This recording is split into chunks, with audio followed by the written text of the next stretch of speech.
Hello, my name is Natalie Clark, and this is my voiceover presentation for forensic psychology. This is everything I have learned from Psych 350. I have learned a lot about forensic psychology since taking this course.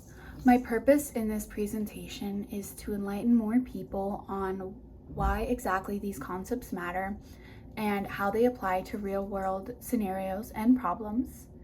There are 3 concepts that I feel more people should learn about, starting with Chapter 17, the death penalty, Chapter 6, childhood sexual abuse. We will also be mentioning repressed memories. They kind of go hand in hand. Chapter 7 is about eyewitness testimony. The death penalty is a form of sentencing where the convicted defendant is legally put to death. Chapter 17, we learn that different countries have different methods of the death penalty. This involves hangings or what they call a lineup shooting, where a person is shot multiple times by a firing squad. In the United States, several states have abolished the death penalty, and because of this, it has caused much controversy among citizens and residents on how they view the death penalty. The chapter explores how forensic psychology may be involved in death penalty cases, such as evaluating a defendant's mental status, determining competency to be executed, assessing whether someone has intellectual disabilities that would legally exempt them from execution. So, in my research from the chapter, I found some pros and cons. So, one of the pros is about justice for the victims. This is mainly for the family and the friends of the victim that the person harmed. Another pro argument for the death penalty is about cost.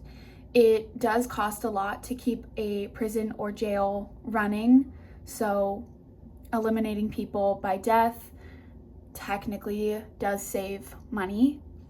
And some cons to the death penalty is wrongful convictions. We will talk about this later on in the presentation, but there have been several cases where evidence has surfaced later after a person was put to death.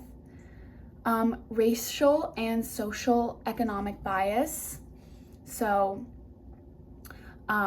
when a defendant is a person of color and most of the jury is a certain race, there can be a lot of bias to whether or not that person should be charged or put to death.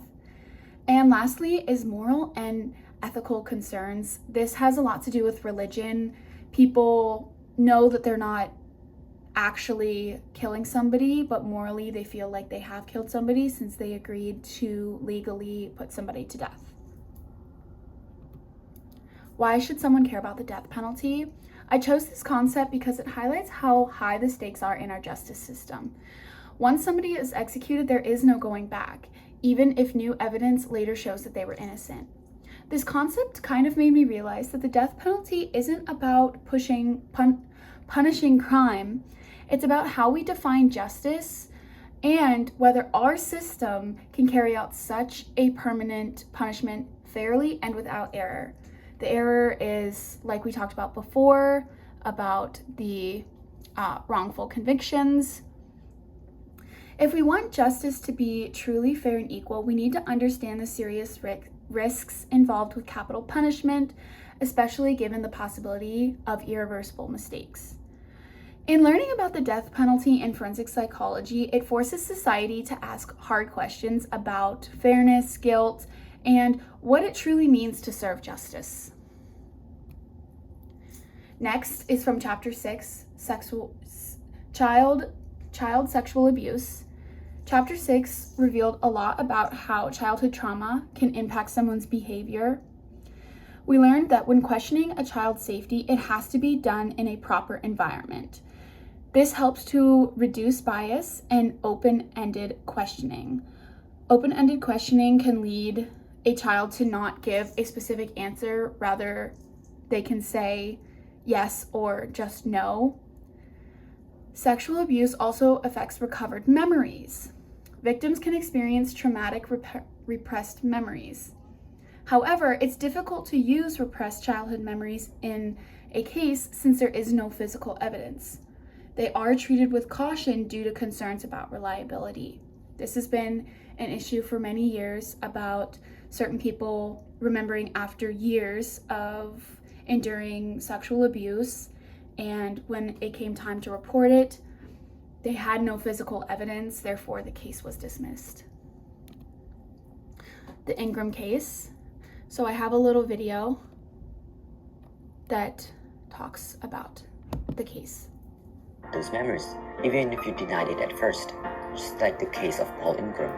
In 1988, Paul Ingram, a police officer, was arrested for sexually abusing his 2 daughters, which he strongly denied. But the pressure from fellow officers, psychologists, and other advisors made him confess to all manner of rapes, child abuse, and even to the extent of participating in Satan worshipping cult, in which he allegedly murdered 25 babies. The prosecution then brought those memories, even if you denied it. Okay. So the Ingram case is an example of repressed memories. His daughters had convinced him that he had abused them when they were younger, and he believed it. And since there was no evidence, he was sentenced to prison, but he was later found innocent by more investigators who looked more into this case. Why should somebody care about childhood trauma? I chose this concept because it highlights how delicate and important it is to interview child victims with care and proper technique. In real life, many child abuse cases rely heavily on the child's testimony. This can be really nerve-wracking for a lot of children, especially when they just experienced a form of abuse in the household. Understanding this concept can help prevent further trauma for the child, as well as it improves the chances of a fair outcome in court. Children deserve to be heard in a way that protects both their truth as well as their mental health, because their brains are still developing and they are still young and immature. Witness testimony. Eyewitness testimony is someone who saw a crime being committed. This could go anywhere from somebody stealing in a grocery store to committing murder. It doesn't matter. If you witnessed it, you're an eyewitness. They rely on memory to help investigators better understand what happened from a different perspective. Chapter 7 states that there were 3 components to how memory works. The first one is encoding, which is gathering the information. The second is storage, which is holding the information. And the third is retrieval, which is accessing all that information and laying it all out. And then here's a really blurry chart, but you can see that the leading causes for wrongful conviction, and at 70% is eyewitness misidentification. The case of Ronald Cotton. This is a real world scenario again. In 1984, a young college student named Jennifer Thompson was raped. She focused on memorizing the face of her attacker. She confidently identified Cotton in a photo lineup. He was convicted and sentenced to life in prison. Years later, DNA evidence proved that Ronald Cotton was innocent. He was released after serving over 10 years for a crime he did not commit, and her real attacker was actually also in the same prison as Cotton for a different crime. Why should somebody care about the concept of an eyewitness? I chose this concept because it's shocking to learn about how often people trust eyewitnesses without really questioning how memory works. Some people have faced the death penalty, innocent people have gone to prison. There's just a lot of highs and lows to eyewitness testimonies. Forensic psychologists work to improve those highs and lows with how witnesses are interviewed and how lineups are now conducted to reduce any chance of misidentification. I feel that everyone should care about this concept because it shows that even honest, confident witnesses can simply be wrong due to how our brain stores memory. I've learned from these concepts that justice depends on more than just legal rules. It requires insight to how the human mind works. When we take these psychological factors seriously, we move closer to a legal system that is not only effective, but fair. So here are some of my key takeaways. Our justice system fails when we ignore how the human mind actually works when dealing with memory. Deciding the fate of someone's future needs to be properly done, or else someone gets punished for an act they didn't commit. Time doesn't stop when making a decision about death. It's irreversible damage that should be handled with caution. And here are my references. Thank you so much for listening.